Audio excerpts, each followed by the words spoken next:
Contribution తీసేసి net value మీద 2 అంతల డబ్బు ఆ ఇంటి యజమానికి ఇవ్వాలి. This is number 1. Number 2, wage loss, అంటే వాళ్ళు ఉపాధి కోల్పోతారు. నిజంగా మూసీలో ఎవరి ఇండ్లు పోయినా ఎక్కువ ఎవరి పోతున్నాయి ఈ నిమిషానికి?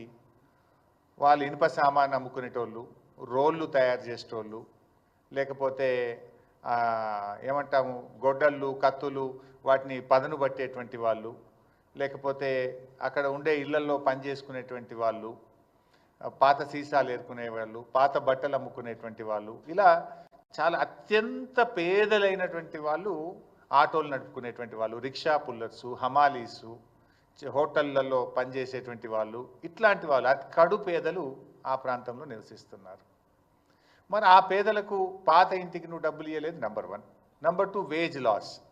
మన 2014 భూసేకరణ చట్టం ఏం చెప్తుందంటే, ఆ ఇంటిలో పెళ్ళి అయినటువంటి వాళ్ళు ఎందరుంటే అంతమందిని కుటుంబాలుగా గుర్తించాలి. పెళ్ళి అయినటువంటి వాళ్ళు ఆ ఇంట్లో ఎందరుంటే అందరినీ కుటుంబాలుగా గుర్తించాలి. ఒక్కొక్క కుటుంబానికి 7,50,000 రూపాయల వేజ్ లాస్ 1 టైం సెటిల్మెంట్ కింద ఇవ్వాలి. నెంబర్ 2. నెంబర్ 3, ఆ ఇంట్లో పెళ్ళి కానటువంటి 18 సంవత్సరాలు నిండినటువంటి అమ్మాయి కానీ అబ్బాయి కానీ ఉంటే వారికి ఒక్కొక్కరికి 5 లక్షల రూపాయలు ఇవ్వాలి. నంబర్ 4, ఇంట్లో పెళ్ళై ఉన్నటువంటి వారందరికీ ప్రతి ఒక్కరికి 250 గజాల స్థలము మరియు డబుల్ బెడ్రూమ్ ఇల్లు ఇవ్వవలను.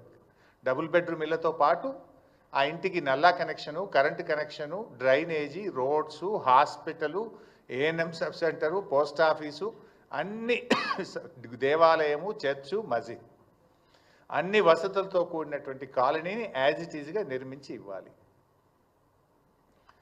పెళ్ళి కాని 18 సంవత్సరాలు నిండిన వాళ్ళకు 5 లక్షలు అన్నాం కదా, దాంతోపాటు వారికి కూడా 250 గజాల స్థలాన్ని కూడా ఇవ్వాలి. These are the points in 2014 act. ఇందులో ఒక్కటన్నా అమలైందా వైసా?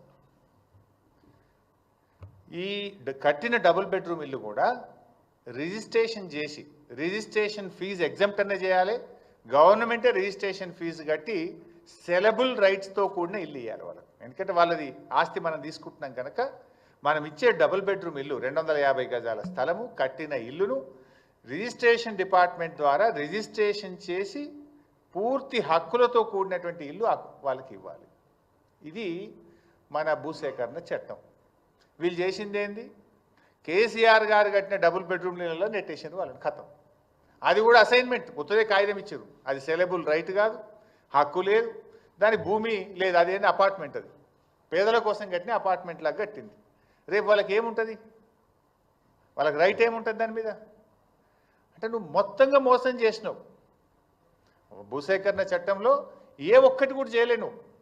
బేసికల్లీ పాత ఇంటికి డబ్బులు ఇవ్వలేదు, ఉపాధికి కోల్పోయే వారికి డబ్బులు ఇవ్వలేదు, వాళ్ళకు house site with built house ఇవ్వాలి, అది ఇవ్వలేదు, పెళ్లిగాని పిల్లలకు సాయం చేయలేదు. అంటే ప్రజల్ని మోసం చేసిండు రేవంత్ రెడ్డి, పార్లమెంట్ను కూడా మోసం చేసిండు రేవంత్ రెడ్డి. బికాస్ ఆయనే మున్సిపల్ మినిస్టర్, ఆయన సంతకంతోనే ఢిల్లీకి పోతుంది ఫైల్. పార్లమెంట్లో ఏదైనా సమాధానం చెప్పాలంటే రాష్ట్రంలో సంబంధిత శాఖ మంత్రి యొక్క అప్రూవల్తోనే ఆ సమాధానం పార్లమెంటుకు వెళ్తుంది. ఇవాళ మున్సిపల్ మంత్రి ఆయన్నే, ముఖ్యమంత్రి ఆయనే ఇలా ఈ రాష్ట్ర ప్రజల్ని మోసం చేసిండు, కేంద్ర ప్రభుత్వాన్ని మోసం చేసిండు, పార్లమెంటును కూడా రేవంత్ రెడ్డి గారు మోసం చేసిండు. ఇప్పుడు ఆల్రెడీ కొన్ని ఇండ్లు కూలగొట్టింది కదా బైసాబ్, మీరు ఫోటోలు కూడా ఉన్నాయి ఇక్కడ. ఈ పేదల ఇండ్లు కూల్చేసిండ్రు. ఇప్పుడు ఈ ఇండ్లకు మరి ఇప్పుడు డబ్బులు ఇవ్వాలంటే కూడా ఆ ఇల్లుని ఎట్లా ఎస్టిమేట్ చేస్తావు? How do estimate these houses? How will you compensate these poor people? వీళ్ళకి ఎవరు బాధ్యత? ఇప్పుడు మూసీలో కూడా చూసిండ్రు బైసాబ్, ఇప్పుడు సన్నాయి నొక్కులు నొక్కుతున్నారు మళ్ళా. ఏమని? లేలే అనుమతులు ఇప్పుడు ఇల్లు కూల్చాం, ఇక కొత్తవి మాత్రమే కఠనీయము అంటుండ్రు. మరి కూల్చిన సంగతి ఏంది చెప్పాలి కదా హైడ్రా కమిషనర్, చెప్పాలి కదా ముఖ్యమంత్రి.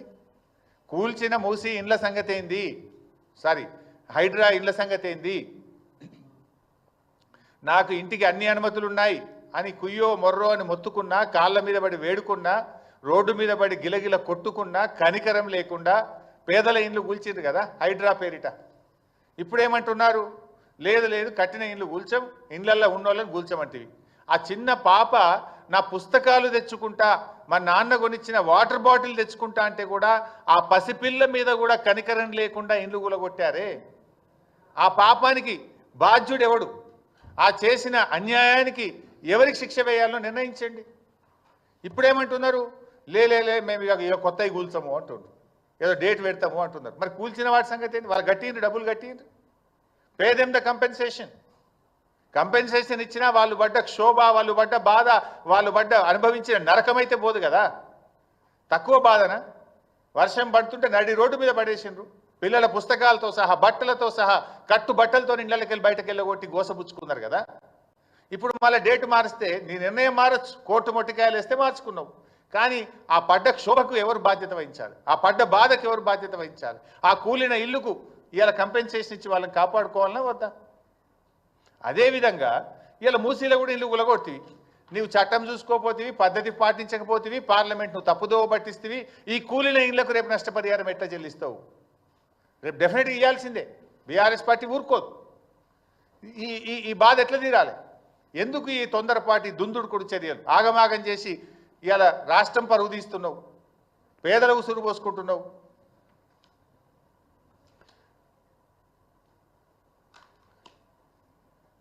ఇవాళ ఇంకో చిన్న ఎగ్జాంపుల్ కూడా చెప్పాలి మీకు. ఎక్కడ కూల్చిండ్రు వీళ్ళు? దాదాపు శంకర్ నగర్,